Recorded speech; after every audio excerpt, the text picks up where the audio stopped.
வணக்க நண்பர்களே, இந்த வீடியோவில் நம்ம ஒரு சோகமான செய்தி தான் பார்க்க போகிறோம். பாக்யராஜுடைய இறுதி அஞ்சலியில் நடந்த சம்பவம். கையெடுத்து கும்பிட்டு ராதிகா உருக்கமான வேண்டுகோள் விடுத்திருக்கிறாங்க.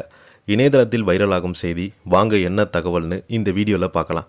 முதன்முறையாக நம்ம சேனலை ஃபஸ்ட் டைம் பார்க்குறீங்கன்னா சப்ஸ்கிரைப் பண்ணாதவங்களாம் சப்ஸ்கிரைப் பண்ணிக்கோங்க.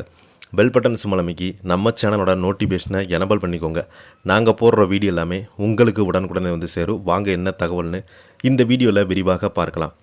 இயக்குனரும் நடிகருமான திரைக்கதை மன்னன் கே பாக்யராஜுடைய திடீர் மறைவு தமிழ் திரையுலகை பேரதிர்ச்சியில் ஆழ்த்தியுள்ளது.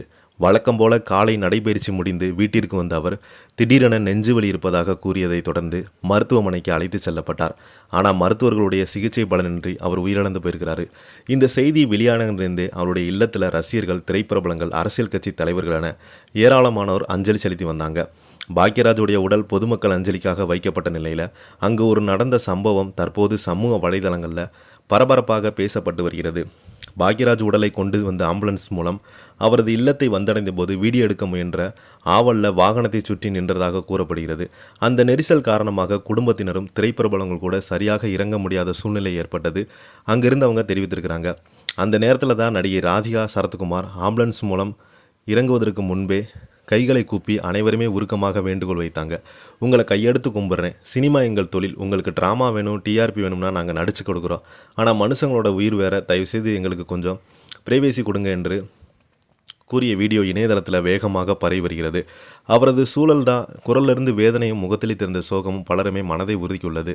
பாக்யராஜுடைய மறைவால் குடும்பத்தினர் ஏற்கனவே துயரத்தில் மூழ்கியிருக்கும் நிலையில் இறுதி அஞ்சலி செலுத்த வந்த பிரபலங்கள் கூட சிரமப்பட்ட வேண்டிய சூழ்நிலை ஏற்பட்டதை குறித்து பலருமே வருத்தம் தெரிவித்து இருக்காங்க. ஒரு குடும்பம் தங்களுடைய அன்புக்குரியவரை இழந்து துயரத்தில் இருக்கும்போது அவருடைய தேவையான தனிமையும் மரியாதையும் வழங்க வேண்டும் என்பது பலருடைய கருத்தாக உள்ளது. ராதிகாவின் இருந்த வேண்டுகோள் வெளியானதுமே சமூக வலைதளங்களில் பலருமே அவருக்கு ஆதரவாக கருத்து பதிவிட்டு வராங்க. அவங்க சொன்னது 100% சரி. துக்கத்தில் இருக்கும் குடும்பத்தினர் தனிமையிலே மதிப்பு. இன்னொரு விஷயம், ஒரு நல்ல கலைஞரை இழந்து வேதனையில் இருக்கும் குடும்பத்திற்கு கொஞ்சம் இடம் கொடுக்க வேண்டும் என்று பலருமே பதிவிட்டு வராங்க. திரையுலகத்தில் ஒவ்வொரு முறையும் பிரபலங்கள் மறைவின் போது இது போன்ற கூட்ட நெரிசல் மற்ற அளவுக்கு மீறிய வீடியோ பதிவு குறித்து விமர்சனங்கள் எழுவது வழக்கமாகி வருகிறது. பாக்யராஜுடைய இறுதி அஞ்சலி அதே நிலைமை ஏற்பட்டுள்ள நிலையில் ராதிகா கையெடுத்து கும்பிட்டு வைத்த வேண்டுகோள் துக்க நிகழ்வுகளும் மனிதநேயம் முதலில் இருக்க வேண்டும் என்ற விவாதத்தை மீண்டும் சமூக வலைதளங்களில் கிளப்பியுள்ளது.